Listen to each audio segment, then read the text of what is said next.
Okay. ओम अज्ञानतिमिरान्धस्य ज्ञानाञ्जनशलाकया चक्षुरुन्मीलितं येन तस्मै श्रीगुरवे नमः। श्रीचैतन्यमनोभीष्टं स्थापितं येन भूतले स्वयं रूपा कदा मह्यं ददाति स्वपदान्तिकं।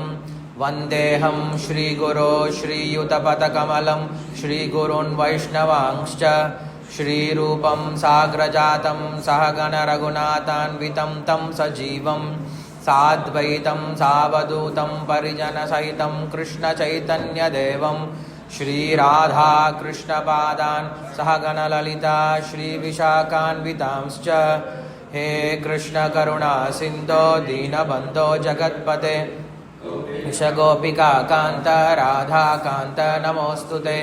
तप्तकाञ्चन गौराङ्गी राधे वृन्दावनेश्वरी वृषभानुसुते देवी प्रणमामि हरिप्रिये। वाञ्छाकल्पतरुभ्यश्च कृपा सिन्धुभ्य एव च पतितानां पावनेभ्यो वैष्णवेभ्यो नमो नमः। जय श्री कृष्ण चैतन्य प्रभु नित्यानंद श्री अद्वैत गदाधर श्रीवासादि गौरभक्तवृंद। हरे कृष्णा कृष्ण कृष्ण हरे हरे, हरे राम राम राम हरे हरे। सत्यानंद चित सक्त्येक पक्षे सर्वाध्यक्षे भक्तिरक्षातिदक्षे श्री गोविंदे विश्वसर्गादिकंदे पूर्णानंदे नित्यमास्तां मतिर्मे। अज्ञानीरतिरुपैति अविशेषं भक्ति परावचति परिपोषमुच्चैः तत्त्वं परं स्वरदुर्गमम् अप्यजस्रं सत्कुण्यभृच्छ्वरचितं प्रणमामि गीतं।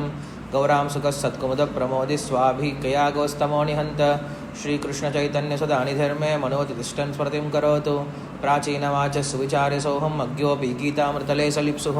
यतः प्रभोरे मदेत तत्र सन्तक्षमद्वं शरणागतस्य। स्वधर्मज्ञान वैराग्य साध्य भक्तिवगोचरः नारायण परब्रह्म गीता शास्त्रे समीरितः। ज्ञानकर्मात्मिके निष्ठे योगलक्ष्ये संस्कृते आत्मानुभूति सिद्ध्यर्थे पूर्वषट्केन चोदिते। असक्त्यालोकरक्षायै गुणे सारोप्य कर्तृतां सर्वेश्वरेव नस्योक्ता तृतीये कर्मकार्यताः। हरे कृष्ण. बाला इकड़े இந்த மூன்றாம் அத்தியாயம் கர்மயோகம் அப்படின்ற விஷயத்தில் 22வது ஸ்லோகம் வரைக்கும் பார்த்துருந்தோம். போன கிளாஸ் என்ன பார்த்தோம்? யாருக்கா ஞாபகம் இருக்கு என்ன கான்செப்ட் பார்த்தோம்ட்டு? மேக்ஸிமம் புதுசாக வந்திருக்கீங்க, ஒரு சிலர் தான் வந்திருக்கீங்க லாஸ்ட் வீக்கு.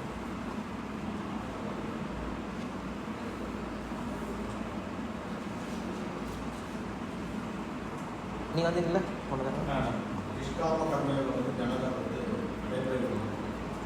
நிஷ்காம கர்மயோகம் ஜனக மகாராஜ் நடைமுறையில் கொண்டு வந்தார் அப்படின்னு பார்த்தோம். இங்கே மெயினான கான்செப்ட் என்ன அப்படின்னா, அர்ஜுனனுக்கு ஒரு உதாரணம் காட்டுறாரு. இந்த ஞானமானது நிஷ்காம கர்மயோகம் அப்படின்ற ஞானமானது புதுசாக நான் உற்பத்தி பண்ண ஒரு வழிமுறை கிடையாது. இது ஏற்கனவே பல பேர் என்ன பண்ணியிருக்காங்க, இதை பின்பற்றி இருக்காங்க. அதனால் என்ன பண்ணலாம், தைரியமாக இதை பின்பற்றலாம் அப்படின்னு சொல்லி சொன்னார். அர்ஜுனன் நிஷ்காம கர்மயோகத்தை பின்பற்ற வேண்டிய அவசியம் கிடையாது. நிஷ்காம கர்மயோகம் அப்படிங்கிறது கீழ்நிலை, பக்தி யோகம் அப்படிங்கிறது உயர்ந்த நிலை. ஒருத்தர் கீழ் படிக்கட்டுலேருந்து என்ன பண்ணாரு, மேல் படிக்கட்டு போயிட்டாரு. போனதுக்கப்புறம் மறுபடியும் எங்கே வர தேவையில்லை, கீழ் படிக்கட்டுக்கு வர வேண்டிய அவசியம் கிடையாது. இந்த கொஷின் தான் நான் ரீசெண்டாக சென்னையில் பானு மகாராஜ் கிட்ட கேட்டேன். ஏன் அர்ஜுனன் அவன் தூய பக்தனாக இருக்கும் பொழுது தூய பக்தனுடைய வேலை என்ன, தூய பக்தர் என்ன பண்ணுவான் அப்படின்னா, சுலோச்சன் ப்ரூ ஒரு தூய பக்தன் அவன் என்ன பண்ணுவான்?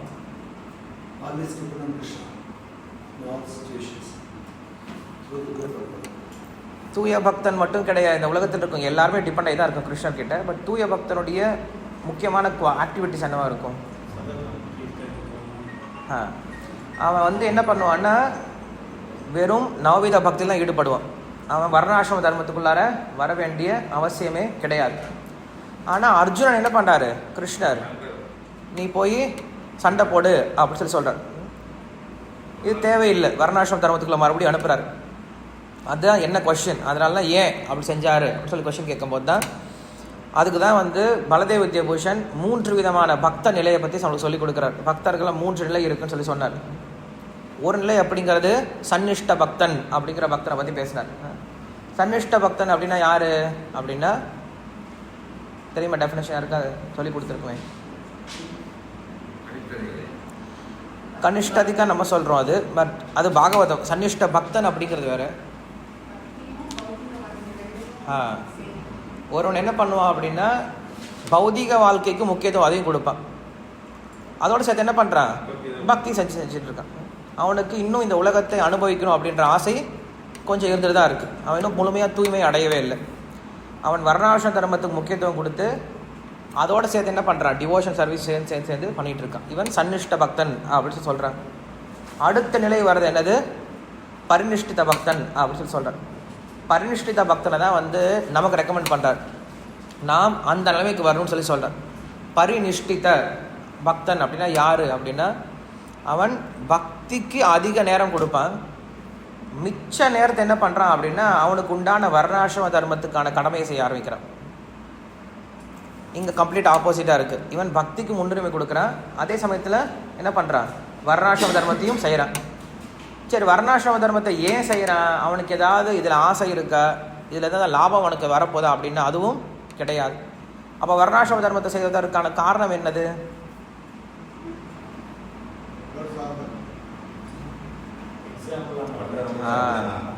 மற்றவர்களுக்கு உதாரணம் காட்டுவதற்காக மட்டும்தான் என்ன பண்ணுறான்? தன்னுடைய தர்மத்தை செய்கிறான். இல்லைன்னா மற்றவர்களுக்கு நன்மை கொடுக்குற மாதிரி இருந்தால் அந்த தர்மத்தை செய்வான், இல்லை செய்ய மாட்டான். ஒரு யோகி பயங்கரமான காய்ச்சலில் படுத்துட்டு இருக்கார். திடீர்னுட்டு ஒரு பெரிய நபர் அவர்கிட்ட உபன்யாசம் கேட்கறதுக்கோ இல்லை ஒரு சந்தேகம் கேட்கறதுக்கு வராரு. அவ்வளவு நேரம் நல்லா படுத்துட்டு இருந்தவர், காய்ச்சலில் படுத்துட்டு இருந்தவர், இவர் வந்தவன் என்ன பண்ணிட்டார்? திடீர்னு எந்திரிச்சு உட்காந்துட்டார். உட்காந்துட்டு நல்லா உபன்யாசம் பண்ண ஆரம்பித்தார். இப்போ உங்கள் காய்ச்சல் எங்கெங்க போச்சு அப்படின்னு கேட்குறாரு. காய்ச்சலை பக்கத்தில் உட்கார வச்சுருக்கேன் அப்படின்னு சொல்லியிருக்காரு. நீ போனதுக்கப்புறம் அந்த காய்ச்சல் எடுத்து நான் சாத்திப்பேன்னு சொல்லுவார். இதனால நீங்கள் ஸ்ரீ வைஷ்ணவத்தில் பார்த்தீங்க அப்படின்னா யாருக்காவது நோய் வந்துடுச்சு அப்படின்னா அவருக்கு நோய் வந்துருச்சுன்னு சொல்ல மாட்டாங்க. எந்த வேர்டு யூஸ் பண்ணுவாங்க தெரியுமா? இப்போ நம்மலாம் சொல்லிடுவோம் அவருக்கு உடம்பு சரியில்லை, அவருக்கு நோய் வந்துடுச்சு, உடம்பு சரியாக படுத்துட்டு இருக்கான்னு சொல்லிடுவோம். ஆனால் ஸ்ரீ வைஷ்ணவத்தில் பார்த்தோம் அப்படின்னா அதுக்கு ஒரு ஸ்பெஷல் வேர்டு யூஸ் பண்ணுவாங்க. நோய் சாற்றிக்கொண்டார் அப்படின்னு சொல்லுவாங்க. அவர் திருமேனியில் நோய் சாற்றிக்கொண்டார் அப்படின்னு சொல்லுவாங்க. சாத்திக்கிறதுனா என்னது? எடுத்து போட்டுக்கிற ட்ரெஸ் போட்டுக்கிற மாதிரி. அவர் நோய் சாற்றிக்கொண்டார், திருமேனியில் நோய் சாற்றிக்கொண்டார்னு சொல்லுவாங்க. அப்படின்னா உண்மையில் அவருக்கு நோய் கிடையாது, அந்த நோய் அவரே எடுத்து போட்டுக்கிறாரா? எதுக்கு போட்டுக்கிறாரா அப்படின்னா ஒன்று மக்களுக்கு உதாரணம் காட்டுவதற்காக சொல்லலாம். இந்த நோய் இருந்தாலுமே கூட நீ என்ன பண்ணலாம்? பக்தியை பண்ணலாம், இதற்கு எந்த விதமான தடங்களும் கிடையாது அப்படின்னு சொல்கிறதுக்கு தான் அப்படி சொல்லுவாங்க. நோய் சாற்றி கொண்டார் அப்படின்னு சொல்லுவாங்க. அந்த வேர்ட்லேருந்து நம்ம புரிஞ்சுக்கலாம். அவங்க வேர்ட்ஸ்லாம் ரொம்ப இன்ட்ரெஸ்டிங்காக இருக்கும். எழுந்தருளினார் அப்படின்னு சொல்லுவாங்க. பகவான் வந்தார் அப்படின்னு சொல்ல மாட்டேன். வந்தார் நம்ம சொல்லுவோம், அவர் என்ன சொல்லுவாங்க? எழுந்தருளினார் அப்படின்னு சொல்லுவாங்க. இல்லை பகவான் உட்காந்துருக்கான்னு சொல்ல மாட்டாங்க, வீற்றிருந்தார் அப்படின்னு சொல்லுவாங்க. அந்த வேர்ட்ஸ் கரெக்டாக யூஸ் பண்ணணும். ரெஸ்பெக்ட்ஃபுல் பர்சனுக்கு ரெஸ்பெக்ட்ஃபுல்லான வேர்ட்ஸ் யூஸ் பண்ணுறது ரொம்ப முக்கியம். நாமும் கூட என்ன பண்ணுவோம் அப்படின்னா பிரசாதம் சாப்பிட்றோம் அப்படின்னு சொல்ல மாட்டோம், பிரசாதத்தை ஏற்றுக்கொள்கிறோம் அப்படின்னு சொல்லுவோம். ஹானரிங் அப்படின்ட்டு இங்கிலீஷ் சொல்லிடுவாங்க. பிரசாதத்தை ஏற்றுக்கிறோம் அப்படின்னு சொல்கிறது. அப்போ என்ன பண்ணுறாங்கன்னா இதை போன்ற யோகிகள்லாம் தனக்காக எல்லா கஷ்டத்தையும் ஏற்றுப்பாங்க. ஆனால் மற்றவங்களுக்குன்னு வரும்போது என்ன பண்ணுறாங்க? அவங்க தயாராக இருக்காங்க, தன்னுடைய வேலை செய்ய தயாராக இருக்காங்க. ஃபோன் எல்லாரும் ஃப்ளைட் மோடில் வச்சுருக்கோம். ஓகே, இப்போ இந்த மாதிரி வேறு ஏதாவது யோகி உங்களுக்கு தெரியுமா? அதாவது தனக்காக பெருசாக கஷ்டப்படாமல் பட் சமுதாயத்திற்காக ரொம்ப கஷ்டப்பட்ட யோகிகள் யாரா? நீங்க யோகி யாராலும் எடுத்துக்கலாம். என்ன சொன்ன? ஜீசஸா? அந்த சர்ச்சு தான் அனுப்பிவிடணும். பிரகலாதன் வர்ணாசிரமத்தை பின்பற்றினார். ஓகே, அவரு ஆரம்பத்தில் பக்தராக தான் இருந்தார். பட் என்ன பண்ணாரு? பெரிய பையனா பின்னாரு அவரும் கிரகஸ்த வாழ்க்கையை எடுத்துக்கிட்டு நார்மல் குடும்ப வாழ்க்கையை லீட் பண்ணார். மக்களுக்கு உதாரணமாக இருந்தார். ததீச்சி எலும்பு கொடுத்தாராயா, அந்த அளவுக்கு எக்ஸ்ட்ரீமா போக வேண்டாம்.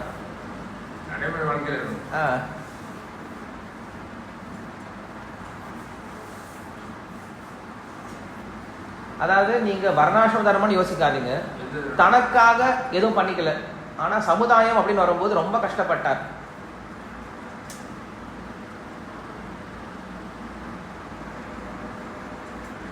பிரபுபாதர் தனக்காக என்ன பண்ணல, அவரு ஒன்றும் பண்ணல. ராதா கோகுலா இது கோவிந்த டெம்பிள் என்ன பண்றாரு, நம்ம ராதா தாமோதர் கோயிலில் போய் அமைதியாக உட்காந்துட்டார். பட் பிரச்சாரம் பண்ணு வரும்போது எங்க கிளம்பிட்டார் அவரு, அமெரிக்கா போயிட்டார். தினசரி டெல்லிக்கு போயிட்டு வருவார், அமெரிக்கா போயிட்டு வந்தார். அப்போ தனக்காக எதுவும் பண்ணிக்கல, பட் சமுதாயத்துக்கு வரும்போது என்ன பண்ணார், அவர் ரொம்ப கஷ்டப்பட்டு உழைக்க ஆரம்பித்தார். வேற ஏதாவது எக்ஸாம்பிள்? பீஷ்வரா என்ன பீஷ்வரா பண்ணாங்க?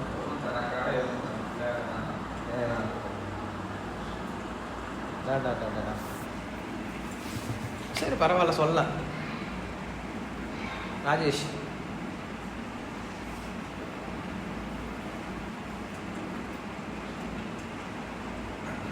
சுகதேவ் கோஸ்வாமி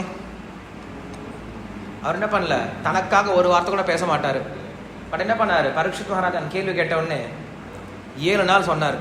இன்னும் சொல்ல போனோம் அப்படின்னா ஃபர்ஸ்ட் காண்டத்திலேயே இருக்கு, அப்பா கிட்ட கூட பேச வேண்டாம், அப்பா கூட மாயை நினைச்சவர் என்ன பண்ணாருன்னா உட்காந்து பாகவதம் ஃபுல்லாக உட்காந்து கற்றுக்கிட்டாராம், கஷ்டப்பட்டாராம். அத்தியகன் அப்படின்னு சொல்லிட்டு வார்த்தை யூஸ் பண்ணுவார். ரொம்ப கஷ்டப்பட்டு படித்தார். எதை? பாகவத்தை 18,000 ஸ்லோகத்தை மனப்பாடம் பண்ணார் உட்காந்துக்கிட்டு. எது கஷ்டப்பட்டாரு? நித்தியம் விஷ்ணு ஜனப்பிரியா அப்படின்னு ஒரு வார்த்தை யூஸ் பண்ணுவார். ஏன் கஷ்டப்பட்டார் அப்படி தெரியுமா சுகதேவ கோஸ்வாமி? அப்படி கஷ்டப்பட்டதுனால தான் விஷ்ணு ஜனங்களுக்கு பிரியமானவராக மாறிட்டாரா. விஷ்ணு ஜனங்கள்லாம் யாரு? பக்தர்கள். ஸோ பக்தர்களுக்கு பிரியமானவராக மாறி போயிட்டாரா. யாரு? சுகதேவர். அப்போ சுகதேவருக்கு என்ன தெரியுமா ஆசை, தான் யாருக்கு டியரா யாருக்கு அன்பானவராக மாற நினைச்சாரு? பக்தர்களுக்கு. பக்தர்களுடைய நல்ல பேரை வாங்கணும், பக்தர்கள் என்னை பாராட்டுவாங்க, பக்தர்கள் மேல சந்தோஷப்படுவாங்க அப்படின்ற ஒரே ஒரு காரணத்துக்காக என்ன பண்ணார் அவரு? முழு பாகவத்தை மனப்பாடம் பண்ணாராம். அப்பா சந்தோஷப்படுவாருலாம் நினைக்கவே இல்லை. அப்பா சந்தோஷப்படுவார்னு நினைச்சிட்டா அவர் இருக்கவே இல்லை, வீட்டில் இருக்கவே இல்லை, கிளம்பி போயிட்டார். பட் பக்தர்கள் சந்தோஷப்படுவாங்கன்றதுக்காக ஸ்ரீமத் பாகவதம் முழுவதையும் படித்தார். அதே போல்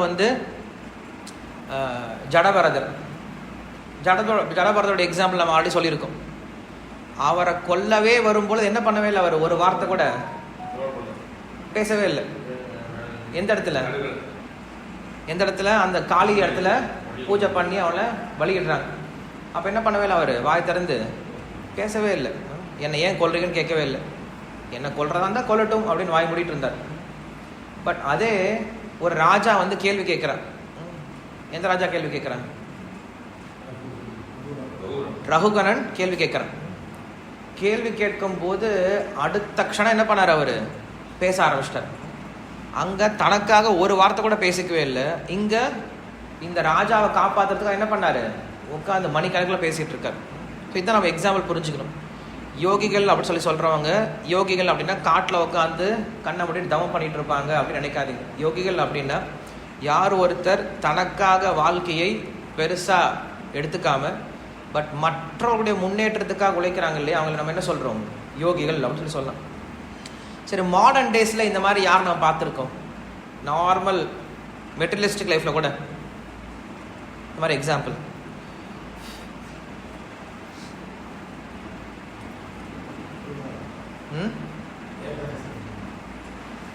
ஜெயபத மகாராஜ் நல்ல எக்ஸாம்பிள்.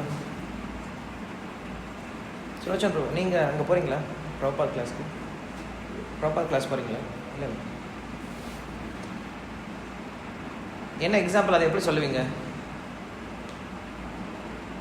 கதமகிருஷ்ணன் எக்ஸ்பிளைன் பண்ணுறேன்.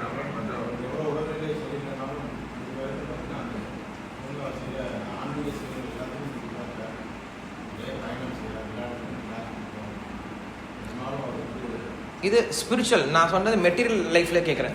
ஸ்பிரிச்சுவல் லைஃப் விட்டுருங்க, ஆல்ரெடி நான் மெட்டீரியல் லைஃப்லேயே தனக்காக அப்படின்றது இல்லாமல், தனக்காக ரொம்ப சிம்பிள் பட் மற்றவங்களுக்காக எல்லா தியாகத்தையும் செய்யக்கூடியவர்கள் அப்படின்ற எக்ஸாம்பிள் மாதிரி என்ன சொல்லலாம்?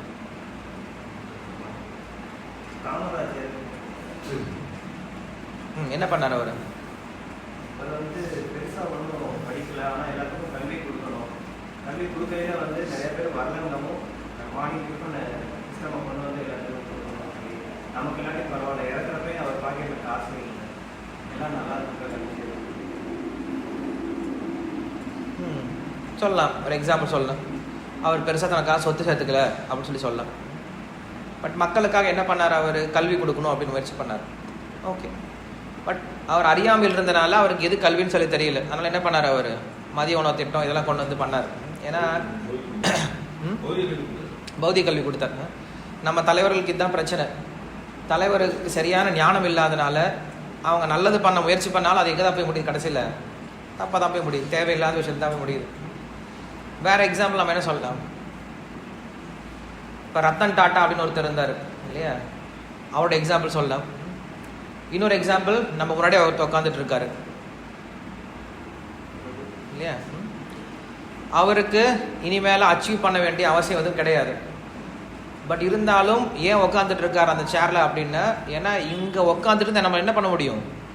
பக்தியை செய்ய முடியும் அப்படின்ட்டு மற்றவங்களுக்கு எக்ஸாம்பிள் காட்டுறோம் இல்லையா. ஸோ இது போல் நாமும் என்ன பண்ணுவோம் அப்படின்னா, நம்முடைய லைஃப்பில் நாம் செய்யக்கூடிய ஒவ்வொரு காரியம் எப்படி இருக்கணும் அப்படின்னா, மற்றவங்களுக்கு எக்ஸாம்பிளரியாக இருக்கணும். தப்பான எக்ஸாம்பிளாக மாறிடக்கூடாது. இவனை மாதிரி இருந்துடாதீங்க சார் அப்படின்னு எக்ஸாம்பிளாக மாறக்கூடாது. நல்ல எக்ஸாம்பிளாக மாற முயற்சி பண்ணணும். ஸோ இது மூணு தான் சீக்ரெட்டு. நாம் எப்படி வேலை செய்யணும் அப்படின்னா, மற்றவங்களுக்கு எக்ஸாம்பிளரியாக வேலை செய்யணுமே தவிர 10ஓட 11 என்றைக்குமே எழுதிடக்கூடாது. எந்த காரியத்தை பண்ணாலும் அது எக்ஸாம்பிளாக இருக்கணும். நான் பண்ணக்கூடிய ஒவ்வொரு விஷயமும் எப்படி இருக்கணும் அப்படின்னா, மற்றவங்களுக்கு அது பார்த்து அதை வந்து கற்றுக்கிற மாதிரி இருக்கணுமே தவிர, அதுலேருந்து நம்ம இன்னொரு விஷயம் அப்படி நம்ம மைண்ட் செட் பண்ணால் மட்டும்தான் நாம் எந்த காரியம் செஞ்சாலும் அதில் பெஸ்ட்டாக பண்ணுவோம். இல்லைனா ஏதோ ஏனோ தானன்ட்டு பண்ணுறதை பண்ணிட்டு போயிட்டுருப்போம். அப்படி பண்ணக்கூடாது, அதுக்கு பண்ணாமே இருக்கலாம். எந்த காரியம் செஞ்சதுனால பெஸ்ட்டாக பண்ணும். ஸோ அதான் கிருஷ்ணர் இங்கே சொன்னார். இது வரைக்கும் நான் பார்த்துட்டு இருந்தோம். இன்றைக்கி நம்ம ஸ்லோகத்தை 23ஆம் ஸ்லோகம் என்ன ப்ரோ பரிநிஷ்டித்தை பார்த்தோம். 3வது நிரபேட்ச பக்தன் அப்படின்னு ஒருத்தர் இருக்கார். நிரபேட்ச பக்தன் அப்படின்னா அவர் வர்ணாசிரம தர்மத்தையே பின்பற்ற மாட்டார். அவர் ஒன்லி நவவித பக்தி மட்டும்தான் பண்ணுவார். இது சன்னியாசிகளுக்கும் பிரம்மச்சாரிகளுக்கும் மட்டும்தான் பொருந்தும் அப்படின்னு சொல்லிட்டு பலதேவ வித்யாபூஷன் சொல்கிறார். அதனால் கிரகஸ்தர்கள் பரிநிஷ்டித பக்தன் லெவலுக்கு வந்தால் போதும் அப்படின்னு சொல்லிட்டார். அது வந்தாவே அவன் கிருஷ்ணரை அடைய முடியும் அப்படின்னு சொல்கிறார். ஸோ கிரகஸ்தர்களுக்கு உண்டான நிலைமை இதுதான், இந்த ஸ்டேஜ் அப்படின்னு சொல்கிறார். இல்லை அந்த கிரகஸ்தன் வந்து கடைசியில் எல்லாத்தையும் விட்டுட்டு வானப்பிரஸ்த ஆசிரமம் வந்து சன்னியாசம் வந்தான் அப்படின்னா அவன் வந்து நிரபேட்ச பக்தனா ஆகலாம் அப்படின்னு சொல்கிறார். சரி, 23ஆம் ஸ்லோகத்தை பார்க்குறோம். யதி அஹம் ந வர்த்தேயம் சாது கர்மன் தந்திருதः மம வர்த்மானு வர்த்தந்தே மனுஷ்யா பார்த்த சர்வசः. If I were not to engage in work attentively at any time, men would follow my example in all respects. Commentary. If I, the Lord of all, who, though completely in all respects, having appearing in the Yadu family, were ever jatu to fail to perform attentively atandritaha actions prescribed in the scriptures, men taking my example would follow my path. Since I am the leader, they would reject the conduct prescribed in their family and would thereby be destroyed. கிருஷ்ணர் எவ்வளவு கான்சியஸாக இருக்காருன்னு நம்ம புரிஞ்சுக்கிறோம், எவ்வளவு கரெக்டாக உணர்வோடு இருக்காருன்னு புரிஞ்சுக்கிறோம். கிருஷ்ணர் என்ன தெரியுமா சொல்கிறாரு? அர்ஜுனா, நான் என்னுடைய வேலையை செய்யலை அப்படின்னா, இல்லை நான் ஏதாவது கொஞ்சம் தப்பாக வேலை செஞ்சிட்டேன் அப்படின்னா மனுஷங்க என்ன பண்ணுவாங்க? எல்லாரும் என்னை பின்பற்ற ஆரம்பிச்சிருவாங்க. எதை பின்பற்றுவாங்க?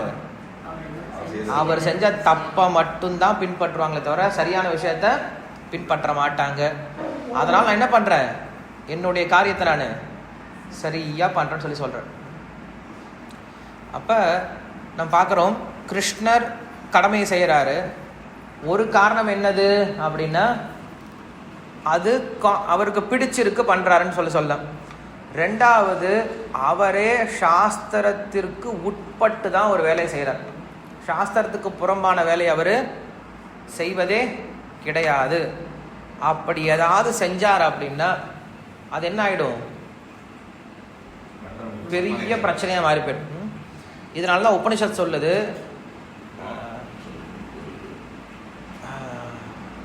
தாத்தா யதா பூர்வம் அகல்பயத்து அப்படின்ட்டு ஒரு வாக்கியம் இருக்கு உபனிஷத்துல. தாத்தா யதா பூர்வம் அகல்பயத்து அப்படின்னு சொல்லி சொல்றாங்க. என்ன அப்படின்னா, தாத்தா அப்படின்ற வார்த்தை கேள்விப்பட்டிருக்கும். தாத்தானா உருவாக்குகிறார், உலகத்துல தோற்றுவிக்கிறார். தாத்தா அப்படின்னா தோற்றுவிக்கிறார். எப்படி தோற்றுவிக்கிறார் தெரியுமா? யதா பூர்வம் அகல்பயத்து, இதற்கு முன்னாடி எப்படி இருந்ததோ அதே போல பண்றேன் அப்படின்னு சொல்லி சொல்றேன். உலகத்தை நான் எப்படி பண்றேன், இதுக்கு முன்னாடி எப்படி இருந்ததோ அதே போல படைக்கிறேன்னு சொல்லி சொல்றேன். ஏன் அதே மாதிரி படைக்கணும்? கொஞ்சம் டிஃப்ரெண்டாக படைக்கலாம்ல. நம்மள என்ன பண்ணுறோம், டெய்லி க்ரியேட்டிவிட்டியாக பண்ணணும்னு சொல்லிட்டு புதுசாக பண்ணுறோம் இல்லையா? சாம்பார் புதுசாக பண்ணுறோம், காய் புதுசாக பண்ணுறோம், ட்ரெஸ் புதுசாக தைச்சி போட்டுக்கிறோம், க்ரியேட்டிவிட்டியாக பண்ண நினைக்கிறோம். பட் பகவான் அப்படி பண்ணுறது கிடையாது. இதற்கு முன்னாடி எப்படி இருந்ததோ அதே போல் நான் செய்கிறேன் அப்படின்னு சொல்லி சொல்கிறேன். ஏன் பகவான் மாற்றுறதே கிடையாது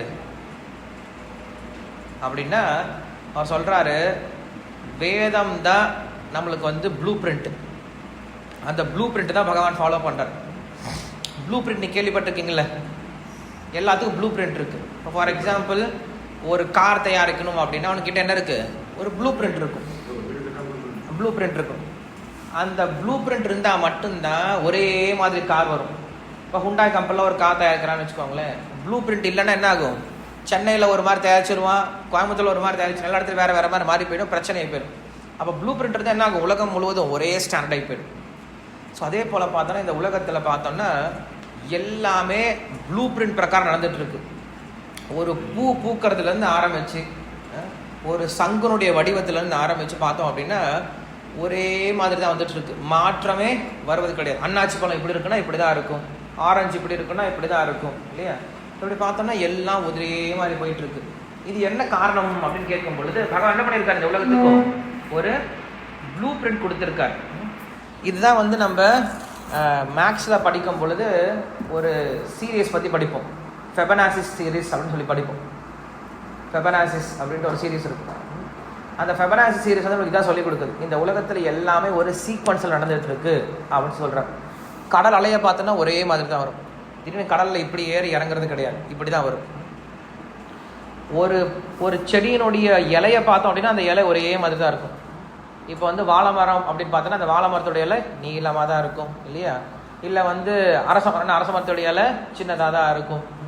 ஸோ இந்த மாதிரி எல்லாமே எப்படி இருக்குன்னா பக்காவாக ஒரே மாதிரி தான் வந்துட்டு இருக்கு, மாற்றமே வருவது கிடையாது. காரணம் என்ன அப்படின்னு அவர் என்ன சொல்கிறாரு, ப்ளூ பிரிண்ட் கொடுத்துருக்காரு அந்த உலகத்தில். அந்த ப்ளூ பிரிண்ட் இருக்கிறதுனால தான் என்ன ஆகுது, எல்லாமே ஒரே மாதிரி படைப்பு போயிட்டு இருக்கு. எல்லாம் படைப்பில் பெரிய பிரச்சனை வந்து. ஸோ பகவான் என்ன பண்ணுறாரு அப்படின்னா அந்த ப்ளூ பிரிண்ட் அவரும் ஃபாலோ பண்ணுறாரு. அந்த ப்ளூ பிரிண்ட் அவர் ஃபாலோ பண்ணலாம் என்ன தெரியுமா ஆகும், பெரிய பிரச்சனை போயிடும். இப்போ ஃபார் எக்ஸாம்பிள் பல்ராம் பிரபு வந்து கடைக்கு போகிறாரு. அவங்க கடையில் ஒரு ப்ளூ பிரிண்ட் இருக்குது. கொடுத்தது யார், இவர் தான் கொடுத்துருக்காரு. காலையில் எல்லாரும் 9:45 எல்லாரும் வரணும் இல்லையா? 10 மணிக்கு சாண்டிங் இருக்கணும், இதெல்லாம் அதுக்கப்புறம் வியாபாரம் இருக்கணும், இங்கே தான் உட்காந்து வியாபாரம் பண்ணணும், இதுதான் சிஸ்டம் கொடுத்துருக்காரு. திடீர்னு நாளைக்கு போயிட்டு கடையில் போயிட்டு இதெல்லாம் அப்படி இருக்கக்கூடாது, நீ இதை இங்கே போடு, அதை இங்கே போடு போட்டு அப்படி போனால் என்ன ஆகும், பெரிய கன்ஃபியூஷன் வந்துடும். ஸோ பகவான் என்ன பண்ண மாட்டார், அதை பண்ணவே மாட்டார். இதற்கு முன்னாடி எப்படி இருந்ததோ அதே போல் இந்த உலகத்தை படைப்பார். ஸோ இங்கே கிருஷ்ணர் அதான் சொல்கிறாரு, பகவான் வந்து அவருக்கு அத்தாரிட்டி கிடையாது. பட் இருந்தால் என்ன பண்ணார், அவர் வாலண்டியராக அத்தாரிட்டியை எடுத்து வச்சுக்கிறார். ஸோ நம்முடைய லைஃப்பில் நம்ம என்ன பண்ணோம் அப்படின்னா என்றைக்குமே ஒரு அத்தாரிட்டி கீழே இருந்து அவங்களுடைய கைடன்ஸில் ஃபாலோ பண்ணுறது மட்டும்தான் சிறந்தது. ஸோ கிருஷ்ணனே அதான் சொல்கிறார். இன்னும் நிறைய இடத்துல சொல்லுவார். 13ஆம் அத்தியாயத்தில் பார்த்தீங்க அப்படின்னா சொல்லுவார், நான் உபனிஷத்தை தான் ஃபாலோ பண்ணுறேன்னு சொல்லி சொல்லுவார். 10ஆம் அத்தியாயத்தில் சொல்லுவார், 15ஆம் அத்தியாயத்தில் சொல்லுவார். எல்லா இடத்துல என்ன பண்ணுவார்னா ரெஃபரன்ஸ் கொடுப்பார், நானே வேதத்தை ஃபாலோ பண்ணுறேன், நான் வேதத்தை ஃபாலோ பண்ணுறேன்னு சொல்லி சொல்லுவார். அப்புறம் சாஸ்திரத்தை பகவானே ஃபாலோ பண்ணும்போது நம்மளை என்ன பண்ணி ஆகணும், சாஸ்திரத்தை தான் ஃபாலோ பண்ணணும் அப்படிங்கிற விஷயம் தான் இதில் புரிஞ்சுக்கணும். ஸோ கிருஷ்ணன் இங்கே சொல்கிறாரு, நான் இதை பின்பற்றலை அப்படின்னா மக்கள் என்ன பண்ணுவாங்க, கண்டிப்பாக என்னுடைய எக்ஸாம்பிளை தான் ஃபாலோ பண்ணுவோம். தப்பான எக்ஸாம்பிள் எடுத்துப்பாங்க என்றைக்குமே. நல்ல எக்ஸாம்பிள் என்றைக்குமே மக்கள் எடுத்துக்கிறதே கிடையாது. பிரபுபாதர் வந்து ஒரு நாள் ட்ராவலிங் பண்ணி போயிட்டு இருக்கும்போது அவர் ஒரு இடத்துல வண்டியை நிறுத்துறாரு, கார் நிறுத்துறாரு. வயிறு கொஞ்சம் அப்செட்டாக இருந்தது மாதிரி இருந்தது. ஸோ வண்டியை நிறுத்திட்டு ஒரு 7up மட்டும் வாங்கிட்டு வாங்கன்னு சொல்கிறாரு. 7up வாங்கி குடிச்சிட்டார். குடிச்சிட்டு அவர் பாட்டு கிளம்பிட்டார். ஒரு பாட்டில் வாங்கிட்டு இருந்தாங்க, ஒரு கிளாஸ் மட்டும் குடிச்சிட்டு போயிட்டார். போனதுக்கப்புறம் இஸ்கான் ஃபுல்லாக நியூஸ் பரவிடுச்சு. பிரபுபாதர் 7up குடிச்சார், பிரபுபாதர் 7up குடிக்கிறார், பிரபுபாதர் 7up குடிப்பார், பிரபுபாத் தினசரி 7up குடிக்கிறார் அப்படின்னு நியூஸ் பரவிடுச்சு. பரவனதுக்கப்புறம் எல்லா கோயில்லையும் தீர்த்த பிரசாதமாக ரெடி பண்ணிச்சு 7up குடிக்கிறது. தினமும் வாங்கி வச்சிடறாங்க. தினமும் 7up குடிக்க ஆரம்பிச்சிட்டாங்க. அதுக்கப்புறம் பிரபுபாதுக்கு புரிய வந்தது, யாரா இது சொன்னது? நான் எத்தனையோ பெரிய விஷயம்லாம் பண்ணிட்டு இருக்கேன். நைட்டு 10 மணிக்கு 12 மணிக்கு எந்திரிச்சு 2 மணி நேரம் தூங்கிட்டு இருக்கேன், இவ்வளோ நேரம் பிரச்சாரம் பண்ணிட்டு இருக்கேன், அதை பற்றி அவனும் யோசிக்கிற மாதிரி தெரியல. ஒரு 7up குடிக்கிறது நீங்கள் பெருசாக்கிட்டீங்கன்னு சொல்லிட்டு அதுக்கப்புறம் அவர் என்ன பண்ணிட்டாரு, ரொம்ப ஜாக்கிரதையாக எல்லாத்தையும் நிறுத்திட்டார். அதுக்கப்புறம் அந்த மாதிரி காரியங்களை பண்ணுறதே கிடையாது. ஏன்னா இந்த மாதிரி சின்ன காரியத்தை பண்ண என்ன பண்ணுறாங்க, முட்டாள் சிஷ்யர்கள் இதை பெருசாக எடுத்துக்கிறாங்க. அவங்களுக்கு புரியறது கிடையாது. அவங்க என்ன பண்ணுறது கிடையாது, சாரத்தை எடுத்துக்காமல் இந்த மாதிரி அசாரமான விஷயத்தை என்ன பண்ணுறாங்க, எடுத்துக்கிறாங்க. ஸோ அப்படி நம்ம இருக்கக்கூடாது. பிரபுபாதர்கிட்ட இருந்து கற்றுக்க வேண்டிய விஷயம் நிறையா இருக்குது. நம்ம அதை பண்ண மாட்டோம் இல்லையா? இப்போ ராமர்கிட்டே எடுத்துட்டோம் அப்படின்னா கற்றுக்க வேண்டிய விஷயம் நிறையா இருக்குது. ஆனால் நாஸ்திகள் என்ன பண்ணுவாங்க, 2 விஷயம் தான் எடுத்துப்பாங்க. ராமரை பற்றி சொன்னான், ஏன் வாலியை மறைஞ்சு நின்று அடித்தார், ஏன் சீதையை கொண்டு போய் காட்டில் விட்டார், கர்ப்பவரக்கர் காட்டில் விட்டார். ராமரை பற்றி பேசுறதுக்கு லட்சக்கணக்கான நல்ல குணங்கள் இருக்குது. ஆனால் எதை எடுத்து பேசுவாங்க, இந்த மாதிரி தேவையில்லாத விஷயங்கள் எடுத்து பேசிகிட்டு இருப்பாங்க இல்லையா? கிருஷ்ணரை பற்றி சொல்லவே தேவையில்லை இல்லையா? கிருஷ்ணரை பற்றி நிறைய விஷயம் இருக்குது பேசுறது. ஆனால் கிருஷ்ணர் இங்கே சொல்கிறாரு, நான் என்ன பண்ணுறேன், கிரகஸ்தனா என்னுடைய கடமையை சரியாக பண்ணுறேன்ப்பா அப்படின்னு சொல்கிறேன். நான் செய்யலை அப்படின்னு எல்லாரும் அதை ஃபாலோ பண்ணுவாங்க. அதனால் இங்கே என்ன சொல்கிறார் அர்ஜுனனுக்கு, என்ன சொல்ல வர்றாரு, நீ என்ன பண்ண, உன்னுடைய லீடர்ஷிப்பில் இருக்கும்போது உனக்கு விதிக்கப்பட்ட கடமை நீ கண்டிப்பாக செஞ்சே ஆகணும். நீ பெரிய பக்தனா கூட இரு, நீ என்னுடைய நண்பனா இரு, எல்லாம் இருக்கட்டும்.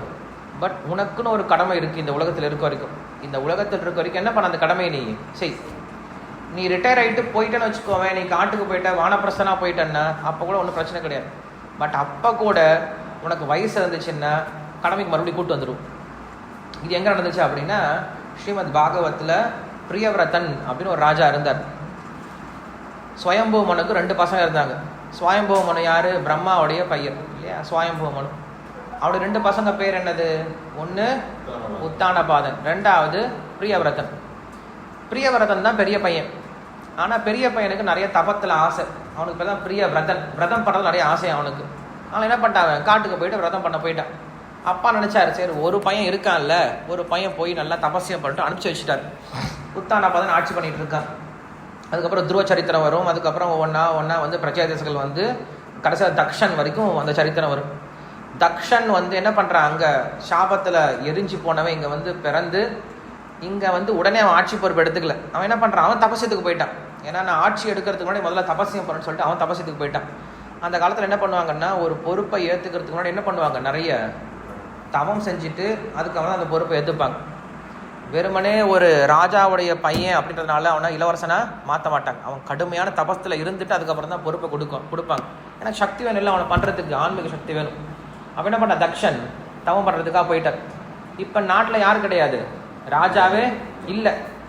ஸோ ராஜா இல்லாமல் இருக்கக்கூடாது, ஊர் இருக்கக்கூடாது, ராஜா கூட்டிகிட்டு வரணும். அப்போ என்ன பண்ணாங்க, யாரை கூட்டிகிட்டு வரதுக்கு போனாங்க, ஸ்வயம்பூமனு பெரிய பையன் இருக்கான் இல்லையா, காட்டில் அவன் பாட்டுக்கு ஹாப்பியாக உட்காந்து சாண்டிங் பண்ணிட்டு அவன் பாட்டுக்கும் பூஜை பண்ணிட்டு யோகம் பண்ணிட்டு தியானம் பண்ணிட்டு இருக்கான். எந்த விதமான கவலையும் இல்லாமல் இருக்கான்.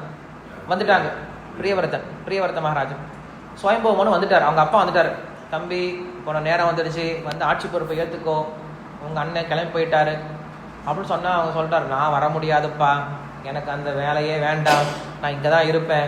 எங்கள் குரு நாரத சொல்லியிருக்காரு, நீ உனக்கு பௌதிக வாழ்க்கையெல்லாம் வேண்டான்னு சொல்லிட்டாரு, நான் இங்கே தான் இருப்பேன் அப்படின்னு சொல்லிட்டு அவன் என்ன பண்ணிட்டு இருக்கான், வாக்குவாதம் பண்ணிட்டு இருக்கான். இப்படி பேசிகிட்டு இருக்கும்போது பிரம்மதேவர் வந்துட்டார், அவங்க அப்பா தாத்தாவே வந்துட்டார்.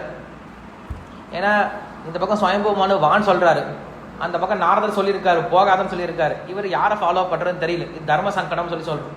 ஒருத்தர் வான்னு சொல்கிறாங்க, இன்னொருத்தர் வேணான்னு சொல்லும் போது தர்ம சங்கடம் ஆகிடுது. எதை ஃபாலோ பண்ணுன்னு தெரியல. அப்போ என்ன பண்ண, அவளை இவங்க 2 பேரை விட மேலே இருக்கும் கிட்ட போகணும். அப்போ என்ன பண்ணார், பிரம்மதேவர் வந்துட்டார். பிரம்மதேவர் வந்து நிறைய விஷயங்கள் சொல்லிக் கொடுப்பார். சொல்லிக் கொடுத்தா அவர் ஒரே ஒரு அர்த்தம் சொல்லுவார், பிரியவிரதா உனக்கு உண்மையாலுமே புலன் கட்டுப்பாடு இருக்கா அப்படின்னு கேட்பார். இருக்கு. புலன் கட்டுப்பாடு இருந்தால் என்ன பண்ண, நீ ஆட்சி பொறுப்பை ஏற்றுக்கும். நீ ஏன் ஆட்சி பொறுப்பை ஏற்றுக்க மாட்டேன்னு சொல்லி சொல்கிற? ரீசன் என்னது? நான் ஆட்சி பொறுப்பை ஏற்றுக்க மாட்டேன்னு சொல்கிறார். பிரச்சனை ஏன் ஏற்றுக்க மாட்டேன்? ஏன்னா நான் ஆட்சி பொறுப்பை ஏற்றுக்கிட்டேன்னா என்னுடைய பக்திக்கு பெரிய தடங்களாக மாறிடும், புலனின்பத்தில் நான் போயிடுவேன் அப்படின்னு நினைக்கிறியா? ஆமாம் அப்படின்னா நீ கண்டிப்பாக ஆட்சி தான் செஞ்சாகணும். ஏன்னா உனக்கு என்ன கிடையாது? புலன் கட்டுப்பாடு இல்லை. உனக்கு உண்மையில் புலன் கட்டுப்பாடு கிடையாது. நீ என்ன பண்ணிட்டு இருக்க? புலன்பத்திலேருந்து தூரம் இருக்கு, அவ்வளோதான். இதுக்கு பேர் ஆப்ஸ்டனன்ஸ் சொல்லுவாங்கல்ல. ஆப்ஸ்டனன்ஸ் என்ன சொல்லுவாங்க தமிழில்? ஆப்ஸ்டனன்ஸ் அப்படின்னா இப்போ பத்தியம் இருக்கிற மாதிரி. இப்போ நான் எனக்கு நோய் இருக்கு, எனக்கு அந்த சாப்பிட்றதா இஷ்டம் இருக்கு, ஆனால் என்ன பண்ணுற, கொஞ்ச நாள் தள்ளி போட்டு வச்சிருக்கு, அவ்வளோதான். அது போல உனக்கு உண்மையானுமே புலனடக்கம் இருக்கா இல்லையா? நீ கிரகஸ்த வாழ்க்கைக்கு வந்தா புலனடக்கம் போயிடும் நினைச்சானா என்ன தெரியுமா அர்த்தம்? உனக்கு உண்மையான புலனடக்கம் இல்லவே இல்லை. அப்ப நீ என்ன பண்ணு? பெட்டர் கிரகஸ்த வாழ்க்கையை எடுத்துக்கும். இல்லப்பா எனக்கு புலனடக்கம் இருக்கு, புலனடக்கம் இருக்கு அப்படின்னா அப்போ மறுபடியும் என்ன பண்ணு? அரசு பட்சி எடுத்து. ஏன்னா நீ இங்க என்ன பண்ண மாட்டேன்? புலனடக்கம் இருந்துச்சுன்னா நீ மறுபடியும் வீழ்ச்சி அடைய மாட்டேன். அப்ப ரெண்டு வகையில உனக்கு என்ன கிடையாது? சாய்ஸே கிடையாது. அவன் சொல்லிட்டார், கம்முன்னு வந்துட்டார். ஸோ இதுதான் பார்க்குறோம். அப்போ அவர் பக்தியில் உயர்ந்த லெவலுக்கே போயிட்டாரு, ஆனால் திரும்ப வந்தார். ஏன் திரும்ப வந்தார்? ஏன்னா மற்றவர்களுக்கு நன்மை செய்யணும் அப்படிங்கிற காரணம். பிரபுபாதரும் என்ன பண்ணாரு? போய் ஒரு இடத்துல உட்காந்துட்டாரு, மறுபடியும் எங்கே வந்துட்டாரு? உலக வாழ்க்கைக்குள்ளே வந்தார் இல்லையா? ஸோ இதனால நம்ம என்ன சொல்கிறோன்னா, நம்ம சம்பிரதாயத்திலே சொல்லுவோம், ஒருத்தர் கனிஷ்ட பக்தன் சொல்லி சொல்லுவோம், அதுக்கப்புறம் மத்தியம பக்தன் சொல்லி சொல்லுவோம், அதுக்கப்புறம் உத்தம பக்தன் சொல்லி சொல்லுவோம். உத்தம பக்தர் உயர்ந்த நிலையில் இருக்காரு. அந்த உத்தம பக்தர் என்ன பண்ணுவார்? கீழ் நிலைக்கு வருவார். எங்கே வருவார்? மத்தியம நிலைக்கு வருவார். மத்தியம நிலைக்கு என்ன பண்ணுவார்? பிரச்சாரம் பண்ணுவார். அவர் மத்தியம நிலைக்கு வரலாம், என்ன பண்ண முடியாது, அவரால் பிரச்சாரமே பண்ண முடியாதுன்னு சொல்லி சொல்லுவார். இப்போ நம்மலாம் இந்த நிலைமையில கிடையாது, அதனால் நம்ம யோசிக்க வேண்டாம். பட் இருந்தாலும் நம்ம எக்ஸாம்பிள் தெரிஞ்சுக்கணும், எந்த மாதிரி இங்கே கிருஷ்ணர் என்ன சொல்ல வராரு அப்படின்னு சொல்லிட்டு. சரி, அடுத்த ஸ்லோகம் பார்க்கலாம்.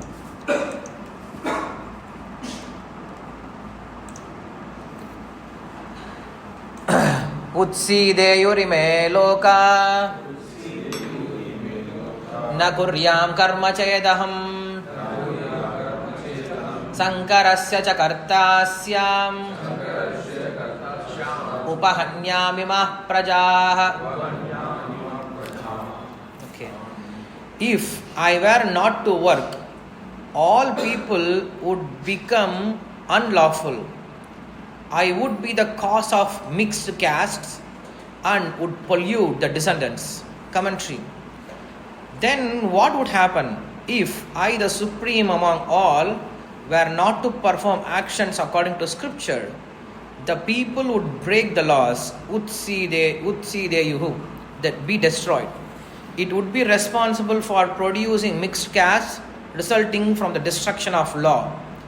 I, the protector of the populace, Prajapati, would cause contamination of the populace, upahanyam, by the mixture of caste.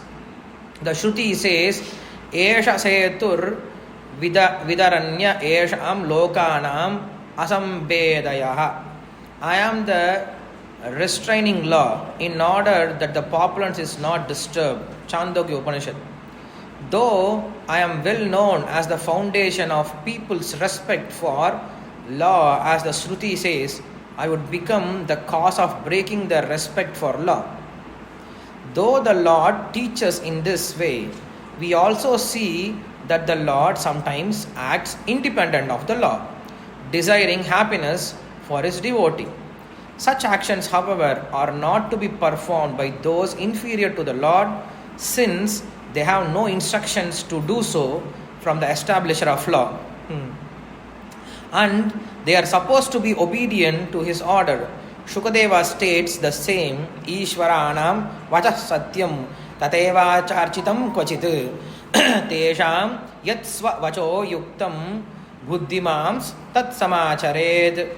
The statements of the Lord's empowered servant are always true, and the acts they perform are exemplary, when consistent with those statements. Therefore, one who is intelligent should carry out their instructions. Naitat samarchare jatu manaschapihi anishvaraha vinasyanti acharam maudhyat yata rudrobdi jam visham. One who is not a great controller should never imitate the behavior of ruling personalities, even mentally.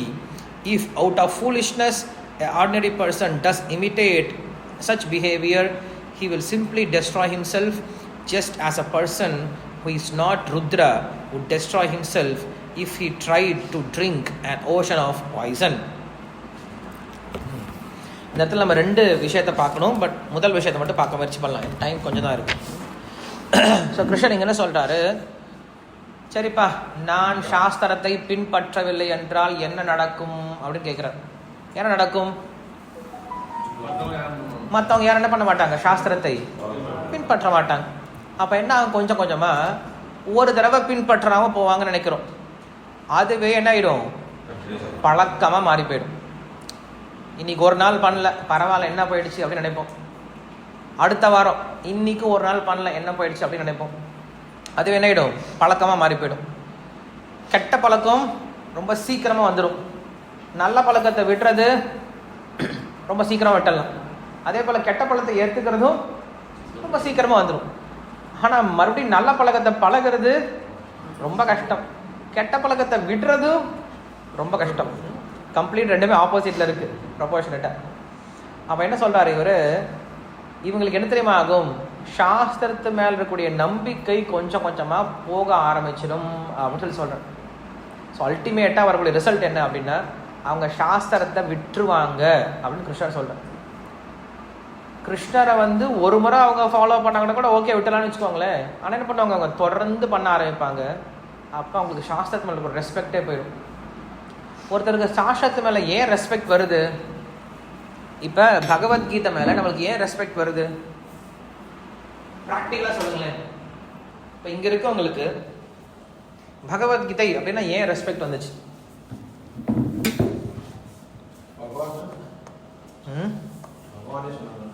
பகவானே சொல்லியிருக்காரு, philosophy for life, நம்முடைய புனித நூல்.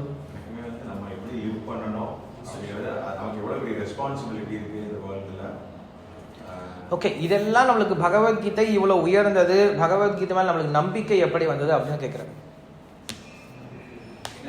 பகவான் எனக்கு பிடிக்கும், அவருடைய இது எல்லாமே எனக்கு என்ன சொல்றாரு அக்செப்ட் பண்ணணும். பிடிக்குன்னா பிடிச்சவங்க அக்செப்ட் பண்ணணும். பிடிக்குது ரொம்பன்னா நீ சொல்ற அக்செப்ட் பண்ணணும். ஏன்னா நல்ல வழி தான் போகணும். நம்மளை தாண்டி ஒரு அன்கன்ட்ரோலபிள் ஃபீச்சர்ஸ் ஒன்று இருக்கு. அது ஏன்னா நிறைய நம்ம செய்யணும்னு நினைச்சு என்னென்னமோ பண்றோம், ஃபெயில் ஆயிடும். அப்போ அந்த ரிப்பீட்டட் ஃபெயிலியர் ஏன் அப்படின்னு பார்க்கலாம். நம்ம நினைக்க முடியாதபடி ஒரு ஃபேக்டர் ஒன்று இருக்குல்ல, அதை தெரிஞ்சுக்கிடணும் அப்படிங்கும் போது அதெல்லாம் நம்ம பகவத்கீதையில் லேர்ன் பண்ற மாதிரி ஒரு ஆப்பர்ச்சுனிட்டி கிடைக்குது. நம்ம எல்லாருக்கும் பகவத்கீதை மேலே ஏன் நம்பிக்கை வந்தது அப்படின்னா, பிரபுபாதர் அப்படின்ற ஒரு ஆச்சாரியர் என்ன பண்ணியிருக்கார், நம்மளுக்கு பகவத்கீதையை கொடுத்துருக்கார். நமக்கு பகவத்கீதை மேலே ஏன் நம்பிக்கை வந்தது அப்படின்னா, பிரபுபாதருடைய குவாலிட்டிஸை பார்த்து அவர் எந்த அளவுக்கு பக்தராக இருந்தார், அவர் எந்த அளவுக்கு கிருஷ்ணர் மேல் நம்பிக்கை வச்சிருந்தாரு அப்படின்ற அவருடைய பக்தியை பார்த்து நம்மளுக்கு பகவத்கீதை மேல் நம்பிக்கை வந்திருக்கே தவிர, நாம் பகவத்கீதையை படித்து நம்பிக்கை வளர்த்துக்கல. இங்கே இருக்கவங்க யாராவது சின்ன குழந்தைங்க நான் பகவத்கீதை படித்து பகவத்கீதை மேல் நம்பிக்கை வளர்த்துருக்கேன்னு யாராவது சொல்லியிருக்கீங்க, சொல்ல முடியுமா? யாருக்கும் கிடையாது. எனக்கு சாஸ்திரத்து மேலே எப்படி நம்பிக்கை வந்தது, ஏன்னா எனக்கு யார் சொல்லி கொடுத்துருக்காங்க, என்னுடைய குரு சொல்லி கொடுத்துருக்கா, அவ்வளோதான். இப்போ பவதாரக பிரபு நீங்கள் எங்கேயாவது வைகுண்டத்தை பார்த்துருக்கீங்களா? இல்லை, வைகுண்டத்தை பார்த்துருக்கீங்களா? நரகத்தை பார்த்துருக்கீங்களா? சொர்க்கத்தை பார்த்துருக்கீங்களா? கிருஷ்ணரை பார்த்துருக்கீங்களா? ஸோ இவங்க எல்லாத்தையும் நம்ம எப்படி பார்க்க முடியும் அப்படின்னா, நம்ம கண் கொண்டு பார்க்க முடியாது. வெளியாளுங்கன்னா பேசலாம், எங்களுக்கு கிருஷ்ணரை தெரியும், நாங்களும் கிருஷ்ணரை பார்த்துருக்கோம் அப்படின்னு சொல்லலாம். அது முட்டாளுங்க அப்படி பேசிகிட்டு இருப்பாங்க. பட் பக்தன் என்ன சொல்கிறான், நான் எனக்கு பக்தியே இல்லைன்னா சொல்லுவான், எனக்கு நம்பிக்கையே இல்லைன்னா சொல்லுவான். அப்போ நமக்கு கிருஷ்ணரை எப்படி தெரியும், நமக்கு கிருஷ்ணர் மேல் நம்பிக்கை எப்படி வந்தது, சாஸ்திரத்து மேலே எப்படி நம்பிக்கை வந்தது அப்படின்னா, இப்போ ஹிப்பீஸ்லாம் இருந்தாங்க, அவங்களுக்கு கிருஷ்ணரையும் தெரியாது, ராமரையும் தெரியாது, நரகமும் தெரியாது, சொர்க்கமும் தெரியாது, வைகுண்டமும் தெரியாது. நம்மலாம் அப்படி தான் இருக்கோம் உண்மையில், இப்பயும் ஹிப்பீஸ் மாதிரி தான் இருக்கும். பட் அந்த ஹிப்பீஸுக்கு எப்படி கிருஷ்ணர் மேல் நம்பிக்கை வந்தது? பிரபுபாதர் அப்படின்ற ஒரே ஒரு கனெக்ஷன் மட்டும்தான் அவங்களுக்கு, வேற எந்த கனெக்ஷனுமே கிடையாது. அவங்க முதல்ல யாரை நம்பினாங்க? பிரபுபாதரை நம்பினாங்க. பிரபுபாதர் நம்பினதுனால பிரபுபாதரை சொன்னதை நம்பினாங்க, அவ்வளோதான். அடுத்தது ஃபஸ்ட்டு அந்த நபர் மேல் நம்பிக்கை வரணும், அதுக்கப்புறம் தான் என்ன வரும் நம்மளுக்கு, அவர் சொல்லக்கூடிய விஷயங்கள்ல நம்பிக்கை வரும். அந்த நபர் மேல் நம்மளுக்கு எப்படி நம்பிக்கை வந்தது? அவர் என்ன பண்ணியிருக்காரு அப்படின்னா அவருடைய குவாலிட்டிஸை வெளிப்படுத்துறாரு இல்லையா? எந்த குவாலிட்டிஸ் வெளிப்படுத்துறாரு அப்படின்னா, சாஸ்திரத்தில் சொல்லப்பட்ட நல்ல குவாலிட்டிஸ் இருக்குல்ல, அதை அவர் வெளிக்காட்டுறார். அந்த குவாலிட்டிஸ் என்ன பண்ணுது? பீப்புளை அட்ராக்ட் பண்ணுது. அந்த குவாலிட்டிஸ் அட்ராக்ட் பண்ணதுனால அந்த குவாலிட்டிஸ் உபயோகப்படுத்தி என்ன பண்ணார்? அவர் மறுபடியும் சாஸ்திரத்தை சொல்லி கொடுக்குறாரு. இந்த பாருப்பா, என்கிட்ட இந்த குவாலிட்டிஸ்லாம் பார்க்குறீங்கல்ல, இந்த குவாலிட்டி வளர்றதுக்கு என்ன காரணம்? சாஸ்திரம் தான் காரணம் அப்படின்னு அவர் எக்ஸாம்பிள் சொல்லுவார். அப்போ நம்மளுக்கு அது நம்பிக்கை வரும். ஒருத்தர் மருந்து சாப்பிட்ருக்காரு, அவர் குணமாயிடுச்சு. குணமானதுக்கப்புறம் என்ன சொல்லுவார்? அவர் நான் இந்த மருந்து சாப்பிட்டேன், குணமாயிடுச்சின்னு சொல்லிட்டு நல்ல ஆனவர் நமக்கு சொல்லிக் கொடுக்குறாரு. சொன்னால் நம்மளுக்கு என்ன பண்ணுவோம்? நம்பிக்கை வரும். ஆமாம், நம்ம அந்த ட்ரீட்மெண்ட்டுக்கு போகலாம் அப்படின்னு வரும். அப்படியே நம்ம ட்ரீட்மெண்ட்டுக்குலாம் போகிறோம். ஏதாவது நோய் வருது, நம்ம என்ன பண்ணுறோம்? 4 பேரை சஜஷன் கேட்குறோம். அங்கே என்ன சொல்கிறாங்க? இந்த மருந்து சாப்பிடுங்க, அந்த மருந்து சாப்பிடுங்க. அங்கே சாப்பிட்டங்க, எனக்கு சரியாக போயிடுச்சு. அப்போ நம்மளுக்கு ஒரு நம்பிக்கை வருது. ஆமாம், அவர் சொல்கிறார், நான் போய் பண்ணுறேன் அப்படின்னு நம்பிக்கை வரும் இல்லையா? அப்போ நமக்கு சாஸ்திரத்து மேல் நம்பிக்கை வரணும் அப்படின்னா அதற்கு முக்கியமான காரணம் யாரு? பக்தர்கள் மட்டும்தான் இல்லையா?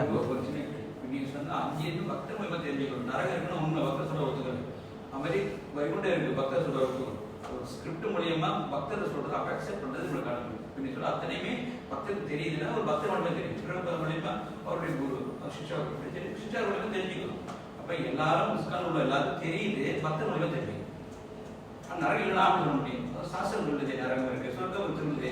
இப்போ சாஸ்திரம் அக்செப்ட் பண்றாரு, பக்தர் மூலியமா அக்செப்ட் பண்ணிக்கலாம், சீனியர் பக்தர். அவ்வளோதான். ஸோ அப்போ நம்ம என்ன பண்ணுறோம்? பக்தர்களால் நம்ம எதை நம்ப ஆரம்பிக்கிறோம்? சாஸ்திரத்தையே நம்ப ஆரம்பிக்கிறோம். இல்லை நம்ம சாஸ்திரம் என்ன தெரியும் நம்மளுக்கு? யாராவது உட்காந்து நம்ம சின்ன குழந்தைல நம்மளுக்கு பகவத்கீதை சொல்லிக் கொடுத்தாங்களா? நம்ம அப்பா அம்மா யாருமே சொல்லிக் கொடுக்குற மாதிரி தெரியல, யாருக்குமே அப்படி கிடையாது. அப்போ பக்தர்களால் தான் நம்ம என்ன பண்ணுறோம்? எது மேலே நம்பிக்கை வளர்த்துக்கிறோம்? சாஸ்திரத்தில் நம்பிக்கை வளர்த்துக்கிறோம்.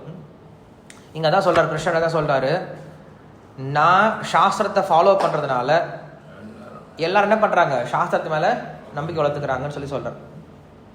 அப்போ நம்ம என்ன பண்ணணும்? பகவத்கீதையை சொல்லிக் கொடுக்கணும் அப்படின்னா முதல்ல நம்ம என்ன பண்ணணும்? அதற்கான குவாலிட்டிஸை வெளிப்படுத்த ஆரம்பிக்கணும். அந்த குவாலிட்டிஸ் எப்போ நம்மக்கிட்ட தெரிய ஆரம்பிக்குதோ அதை என்ன பண்ணுவாங்க? அவங்களும் எடுத்துக்க ஆரம்பிப்பாங்க, அந்த பகவத்கீதை எடுத்துக்க ஆரம்பிப்பாங்க. ஸோ அதே போல் இதை இன்னொரு விதமாக யோசிக்க ஆரம்பிங்க. நீங்கள் யாரையாவது பக்தர் ஆக்கணும்னு முயற்சி பண்ணீங்க அப்படின்னா ஃபஸ்ட்டு நம்ம அவங்களுக்கு செய்ய வேண்டிய விஷயம் என்னது? சாஸ்திரத்தை அவங்களை என்ன பண்ணணும்? ஏற்றுக்கொள்ள வைக்கணும். அவங்க சாஸ்திரத்தை ஃபாலோ பண்ணக்கூடியவர்களாக மாறணும். பக்தர்கள் சேஞ்ச் ஆகிட்டே இருப்பாங்க. இன்னைக்கு ஒருத்தங்க இருப்பாங்க, நாளைக்கு ஒருத்தங்க வருவாங்க, இந்த ஊரில் இருப்பாங்க, வேற ஊருக்கு போவாங்க. நம்ம பக்தர்கள் என்ன பண்ண முடியாது? இந்த பக்தரை தான் நம்ம ஃபிக்ஸ் பண்ணி கொடுத்துட முடியாது. ஆனால் எதை ஃபிக்ஸ் பண்ணி கொடுக்கலாம்? நம்ம சாஸ்திரத்தை ஃபிக்ஸ் பண்ணலாம். சாஸ்திரம் என்றைக்கு மாற போகிறது கிடையாது. பக்தர்கள் ஒரு சில சமயம் மாறிக்கிட்டே இருக்கலாம். இன்னைக்கு பிரம்மச்சாரியாக இருக்கலாம், நாளைக்கு கிரகஸ்தராக மாறலாம், அது என்ன வேணால் மாறலாம் இல்லையா? அப்போ நம்ம எதை மாற்ற முடியாத ஒரு விஷயம் என்னது? சாஸ்திரம் மட்டும்தான். அதனால தான் குரு, சாது, சாஸ்திரம் அப்படிங்கிறத மேலே வச்சுருக்காங்க. ஏன்னா சாஸ்திரம் என்றைக்கு மாற போகிறது கிடையாது. சாஸ்திர நிலையாக ஒரே மாதிரி தான் இருக்குது. எல்லாரும் சாஸ்திரத்தை தான் ஃபாலோ பண்ணி ஆகணும். அதனால இங்கே கிருஷ்ணர் சொல்கிறாரு, ஒருவர் சாஸ்திரத்து மேலே நம்பிக்கை வளர்றதுக்கு ரொம்ப முக்கியம் அப்படின்னு சொல்கிறார். இது இருக்கலே ஒரு தெய்வ குணங்கள் ரொம்ப உயர்ந்த தெய்வ குணம் அப்படின்னு சொல்லுவார். நிறைய குணங்களை பற்றி பேசுவார், அசுர குணங்களை பற்றி பேசுவார், தேவ குணங்களை பற்றி பேசுவார். பேசும் பொழுது தேவர்கள்லாம் யார், அசுரர்கள்லாம் யார் அப்படின்ட்டு ஒரே ஒரு வார்த்தையில் சொல்லணும் அப்படின்னா என்ன சொல்லுவார் அவர்? சாஸ்திரத்தை ஏற்றுக்கிட்டாங்கன்னா அவர்கள் தேவர்கள், சாஸ்திரத்தை புறக்கணிச்சிட்டாங்கன்னா அவங்க அசுரர்கள். அவ்வளோதான். இப்போ கம்பெனியில் யார் குட் ஸ்டாஃப், யார் பேட் ஸ்டாஃப் அப்படின்னு கேட்டோம்னா யாரை சொல்லிடுவோம்? நம்ம கம்பெனியோட ரூல்ஸை ஃபாலோ பண்ணாங்கன்னா அவங்க குட் ஸ்டாஃப். கம்பெனியோட ரூல்ஸை ஃபாலோ பண்ணல அப்படின்னா அவங்க பேட் ஸ்டாஃப் தான். இல்லை சார், அவர் ரொம்ப நல்ல மனுஷன், அவன் நல்ல மனுஷனாக இருக்கட்டும், என்ன வேணா இருக்கட்டும், பட் இந்த கம்பெனியை பொறுத்த வரைக்கும் அவர் யார் தான்? தேவையில்லாத ஸ்டாஃப் தான். ஏன்னா கம்பெனி ரூல்ஸ்க்கு அவர் ஒத்து வரல. இதை தான் வந்து ராவணன் நினச்சிட்டு இருக்கான், ஹிரண்யகசிபு நினச்சிட்டு இருக்கான். நான் நல்லா தானே பண்ணுறேன் இந்த உலகத்துக்கு. அவன் உண்மையில் நல்லா தான் பண்ணிகிட்டு இருந்தான். ராவணன் என்ன பண்ணுறான்? சிவபக்தி நல்லா பண்ணான், நல்லா யாகம் பண்ணான், ஊரையே வச்சு பாதுகாத்தான், எல்லாருக்கும் நல்லா சோறு போட்டான், எல்லாருக்கும் வீடு கட்டி கொடுத்தான். நல்லா தானே பண்ணிட்டு இருக்கேன் நான் அப்படி தான் யோசிச்சான். சீதா தான் சொன்னாங்க, நீ நல்லது பண்ணுறப்பா, ஆனால் சாது சங்கம் இல்லாமல் நல்லது பண்ணிகிட்டு இருக்க, அதனால நீ தப்பாக போயிட்டு இருக்க அப்படின்னு சொல்லுவாங்க. நீ சாது சங்கத்தை எடுத்துக்கோ அப்படின்னு சொல்லிட்டு, சாது தர்மத்தை எடுத்துக்கோன்னு சொல்லிட்டு சீதை வந்து சுந்தரகாண்டத்தில் சொல்லிக் கொடுப்பான். அதான் நான் புரிஞ்சுக்கிறோம். இந்த உலகத்தில் பொதுவாக நல்ல மக்கள் சொல்கிறாங்கல்ல, ரொம்ப நல்ல ஆளுங்க நிறைய பேர் இருக்காங்க. ஆனால் கிருஷ்ணோடைய திருஷ்டியில் அவங்களாம் என்ன கிடையாது, நல்லவங்க கிடையாது. ஏன்னா அவங்க என்னுடைய ரூல்ஸை ஃபாலோ பண்ணலையே. ஒரு கம்பெனியில் நீ நல்ல மனுஷனாக இருக்கலாம், ஆனால் நான் உன்னை நல்ல ஸ்டாஃப்னு சொல்ல மாட்டேன். ஏன்னா நீ ஏன் ரூல்ஸை ஃபாலோ பண்ணலையே இல்லையா, அதனால நீ நல்ல ஸ்டாஃப் கிடையாது. அதே நாம் இங்கே புரிஞ்சுக்கிறோம். கிருஷ்ணருடைய ரூல்ஸை யாரை ஃபாலோ பண்ணுறாங்களோ அவங்க எல்லாருமே தேவர்கள் அப்படின்னு சொல்கிறோம். ரூல்ஸை ஃபாலோ பண்ணாதவங்கள அசுரர்கள் தான் சொல்கிறோம்.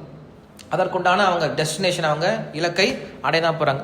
ஸோ கிருஷ்ணர் இங்கே சொல்கிறாரு, நான் பின்பற்றவில்லை என்றால் சாஸ்திரத்தை மக்களும் பின்பற்ற ஆரம்பிச்சிடுவாங்க. இதனால் என்ன ஆகும் அப்படின்னா தேவையற்ற கலப்படம் வர ஆரம்பிக்கும். வர்ணசங்கர அப்படின்னு ஒரு வார்த்தை யூஸ் பண்ணுறார். வர்ணசங்கரம்னா என்னது? கலப்படம். கலப்படம்னா என்னது? அந்த காலத்தில் வந்து பிரிவு இருக்கும். இவர்கள் பிராமணர்கள், இவர்கள் க்ஷத்ரியர்கள், இவர்கள் வைஷ்யர்கள், இவர்கள் சூத்திரர்கள்ட்டு பிரிவு இருக்கும். பிரிவு இருந்தால இப்போ அது மிக்சர் ஆயிடுச்சு. இதை வந்து நம்ம ஜென்ரல் ரூலாக எடுத்து பார்க்கலாமே. இப்போ ஒரு கம்பெனியில் வந்து நம்மளுக்கு டிஃப்ரெண்ட் கைண்ட்ஸ் ஆஃப் ஒர்க்கர்ஸ் இருக்காங்க. இப்போ மேலே வந்து கவர்னிங் பாடி அப்படின்னு ஒன்று இருக்குது. அவங்க என்ன பண்ணுவாங்க, நிறைய ஐடியாஸ் கிரியேட் பண்ணுவாங்க. அடுத்த லெவல் இருப்பாங்க, அவங்க என்ன பண்ணுவாங்க, எக்ஸிக்யூட் பண்ணுவாங்க. அதான் மேனேஜர்ஸ் இருப்பாங்க, அட்மினிஸ்ட்ரேஷன் லெவலில் இருப்பாங்க. அடுத்த லெவலில் பார்த்தா மார்க்கெட்டிங் லெவலில் இருப்பாங்க. அது கீழே பார்த்தோம் அப்படின்னா எக்ஸிக்யூட்டிவ்ஸ் இருப்பாங்க. 4 லெவல் இருக்குது இல்லையா? இந்த 4 லெவலும் அந்தந்த லெவல் அந்தந்த பிரிவை புரிஞ்சுக்கிட்டு அவங்க ஒர்க் பண்ணாங்கன்னா கம்பெனி எப்படி போகும், ரொம்ப ஸ்மூத்தாக போயிட்டுருக்கும். இதில் மிக்ஸ்டப் ஆச்சுன்னா என்ன ஆகும், பெரிய பிரச்சனை வந்துடும். ஒரு நாள் எக்ஸிக்யூட்டிவ் கீழே இருக்கக்கூடியவங்க வந்து டேரக்டராக மாறிடணும், நான் டேரக்டராக ஒரு நாள் மாறுறேன் அப்படின்னு சொல்லிட்டு மாற முடியாது. இல்லை டேரக்டர் போயிட்டு நான் இன்னைக்கு வந்து மார்க்கெட்டிங் போக போகிறேன், அதுவும் போக முடியாது. ஏன்னா அவங்களோட நேச்சருக்கு அது ஒத்து வராத விஷயம், அது தேவையும் இல்லாத விஷயம். ஸோ நமக்கு என்ன கொடுத்துருக்காங்களோ அந்த டியூட்டியை சரியாக ஃபாலோ பண்ணாவே போதுமான தவிர நம்ம மற்றவங்க டியூட்டிக்கு போகணும் அப்படின்ற அவசியம் கிடையாது. ஒரு சில சமயம் நம்ம என்ன பண்ணுவோம்னா, நான் ஏன் காலையே நடந்துட்டு இருக்கணும், நான் கையில் நடக்கிறேனே சொல்லிட்டு நான் கையில் நடக்க ஆரம்பிப்போம். நடக்கலாம், கொஞ்ச நேரத்தில் நடக்கலாம். எவ்வளோ தான் நடக்க முடியும், ரொம்ப நேரம் நடக்க முடியாது. அப்புறம் காலையில் தான் நடந்தாகணும். ஏன்னா இயற்கையில் நம்மளுக்கு இதுதான் வேலை செய்யணும்னு கொடுத்துருக்காரு, பகவான் கொடுத்துருக்காரு. அந்தந்த வேலை செஞ்சாவே போதுமானே தவிர நம்ம என்ன பண்ண தேவையில்லை, மற்றவங்க வேலைக்கு போய் ஆசைப்பட வேண்டிய அவசியம் கிடையாது. ஏன்னா கிருஷ்ணர் அர்ஜுனுக்கு அதான் சொல்லி கொடுக்குறாரு, நீ பிராமணனா ஆகிறதுக்கு முயற்சி பண்ணாத, நீ யாராயிரு, க்ஷத்ரியனாவே இருந்து உன்னுடைய கடமை செய்.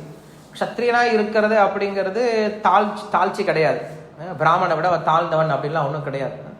யாருக்கு என்னென்ன கடமை கொடுக்கப்பட்டிருக்கோ அந்த கடமை செய்யறதே உயர்ந்த யஜ்யம் அப்படின்னு சொல்லுவார். ஸோ இதுதான் வர்ணசங்கரன் சொல்றார். வர்ணசங்கரம் வந்தால் என்ன தெரியுமா ஆகும், கன்ஃபியூஷன் தான் வரும், வேற ஒன்றும் கிடையாது. இன்னைக்கு வர்ணசங்கரம் வந்ததுனால தான் எல்லாருடைய பசங்களுடைய மனசுலையும் கன்ஃபியூஷன்ஸ் தான் இருக்குது. என்ன படிக்கிறதுன்னு தெரியல, என்ன வேலைக்கு போகிறதுன்னு தெரியல, வேலைக்கு போனால் அந்த வேலையில் முன்னேற்றம் அடைகிறதும் கஷ்டமாக இருக்குது, வேற ஜாபை சேஞ்ச் பண்ணணும்னு நினைக்கிறாங்க. ஸோ இப்படி அவங்களுக்கே ஒரு ஃபிக்ஸ்டு மைண்டாக கிடையாது. அவங்க நினச்சது ஒன்று, படிக்கிறது ஒன்று, வேலை செய்கிறது ஒன்று, கடைசியில் வாழ்க்கையில் போய் முடிகிறது ஒன்று. இப்படி சந்தோஷமற்ற வாழ்க்கை அவங்களும் வாழ்ந்துட்டு இருக்காங்க, அவங்களால மற்றவங்களுக்கும் பிரயோஜனம் இல்லாத ஒரு வேலையை செஞ்சுட்டு இருக்காங்க. ஸோ கிருஷ்ணனுங்க சொல்கிறான், அந்த மாதிரி வர்ணசங்கரத்தை உற்பத்தி பண்ணக்கூடாதுன்னு சொல்கிறார். இது எதுக்கு ஆன்சர் அப்படின்னா, அர்ஜுனன் சொன்னான் இல்லையா, நான் சண்டை போட்டால் என்ன ஆகிடும், இறந்து போயிடுவாங்க, வர்ணசங்கரம் வந்துடும் ஆரம்பத்தில் சொன்னான்ல. கிருஷ்ணர் சொல்கிறாருங்க, நீ சண்டை போடலை அப்படின்னா தான் என்ன வரும், வர்ணசங்கரம் வரும்பா அப்படின்னு சொல்லிட்டார். இது நம்ம எங்கே பார்க்கலாம், ராமாயணத்துலேயும் பார்க்க முடியும். பரதன் வந்து சொல்கிறான், அண்ணா நீங்கள் வந்து ஆட்சி பொறுப்பை ஏற்றுக்குவாங்க, அப்பா சொல்கிற பேச்செல்லாம் கேட்க வேண்டாம், நீங்கள் ஆட்சி பொறுப்பை ஏற்றுக்குவாங்க அப்படின்னு சொல்கிறான். அப்போ ராமர் சொல்கிறாரு, நான் வந்துடுவேன், இப்போ ஆட்சி ஏற்றுப்பேன், ஆட்சி ஏற்றுக்கிட்டேன்னா நாளைக்கு நான் ஒருத்தங்கிட்ட சொல்கிறேன், டேய் நான் ஃபாலோ பண்ணுறான்னு சொல்கிறேன். அவன் என்ன தெரியுமா கேட்பான், நீ ஏன் உங்கள் அப்பா சொல்கிற பேச்சு கேட்கல, நான் இதுக்கிட்ட ஃபாலோ பண்ணும் அப்படின்னு சொல்லுவோம். அப்போ நான் எந்த மூஞ்சி வச்சு அவனுக்கு சொல்லி கொடுக்கறது. இதுவே நான் ஆட்சி ஏற்றுக்காமல் எங்கள் அப்பா சொல்கிற பேச்சை கேட்டுட்டு அதுக்கப்புறம் ஆட்சி பொறுப்பு ஏற்றுக்கணும்னு வச்சுக்கோங்களேன், நான் பிரச்சாரமே பண்ண தேவையில்லை.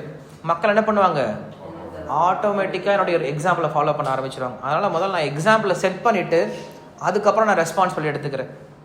ரெஸ்பான்சிபிலிட்டி எடுத்துக்கிட்டு அதுக்கப்புறம் எக்ஸாம்பிள் செட் பண்ணுறது அப்படிங்கிறது என்னுடைய அபிப்பிராயம் கிடையாதுன்னு சொல்லுவார். ஸோ இதே போல் நம்மள என்ன பண்ணுவோம் அப்படின்னா, எக்ஸாம்பிளை செட் பண்ணிடணும். அதுக்கப்புறம் நம்ம அந்த ரெஸ்பான்சிபிலிட்டி எடுத்துக்கிட்டோம் அப்படின்னா அது மற்றவங்களுக்கு உபயோகமாக இருக்கும். வெறும் பெரிய பொசிஷனில் உட்காந்துட்டு அதுக்கப்புறம் எல்லாத்துக்கும் நான் எக்ஸாம்பிள் செட் பண்ணுறேன் அப்படிங்கிறது சாத்தியம் இல்லாத விஷயம். கீழேருந்து மேலே போகணும், மேலேருந்து கீழே வர்றது ரொம்ப கஷ்டமான விஷயம். ஸோ இதான் நம்ம பார்க்குறோம். இதில் இன்னொரு போர்ஷனை கொடுத்துருக்காரு. கிருஷ்ணரே பார்த்தோன்னா என்ன பண்ணுவார், ஒரு சில சமயம் விதிகளை மீறுற மாதிரி இருக்கும். அது எப்படிங்க சாத்தியம் அப்படின்னு கொஸ்டின் கேட்கலாம். அது விதி மீறல் கிடையாது, அது விதியினுடைய விலகல். விதி விலக்குன்னு சொல்லி இருக்கோம் இல்லையா, விதி விலக்கு அப்படின்னு சொல்லி சொல்கிறோம். அதுக்கு பேர் என்ன கிடையாது, விதி மீறல் கிடையாது. சரி, விதி விலக்கு எங்க இருக்கு? விதி விலக்கு அப்படிங்கிற விஷயம் யார் தான் கொடுத்தது? இப்ப ஒரு கவர்மெண்ட்ல பார்த்தோன்னா இது நார்மல் விதி, விதி விலக்குன்னு ஒன்று கொடுத்துருப்பாங்க. அந்த விதி விலக்கு எங்க தான் இருக்கும்? கவர்மெண்ட்ல லால தான் இருக்கும். அந்த விதி விலக்கு உட்பட்டு தான் அவங்களும் வேலை செஞ்சாகணும். ஸோ விதி விலக்கு இருக்கிற மாதிரி தோணலாம், பட் உண்மையில் அந்த விதி விலக்கு என்னதான், ஒரு விதி தான், ஒரு விதி தான், அது ஒரு ரூல் தான். அதே போல சாஸ்திரத்தை தான் பகவான் ஃபாலோ பண்றாரு. சாஸ்திரத்தை ஃபாலோ பண்ணக்கூடிய பகவானுக்கு ஒரு தனி ஸ்டேட்மெண்ட் இருக்கு, இவர் சாஸ்திரத்தை பின்பற்றலைனாலும் ஒன்றும் குற்றம் கிடையாது அப்படின்ற விதி சாஸ்திரத்தில் இருக்கு. அவங்க என்ன பண்றாரு, அந்த ஸ்டேட்மெண்ட் எடுத்து காட்டிப்பார். கிருஷ்ணா நீ ஏன் பண்ண பாருப்பா, எனக்கு ஒரு ஸ்டேட்மெண்ட் இருக்கு, எனக்கு எக்ஸப்ஷன் இருக்கு, நான் பண்றேன், நீ பண்ணிடாத அப்படின்னு அவர் எடுத்து காட்டிப்பார்.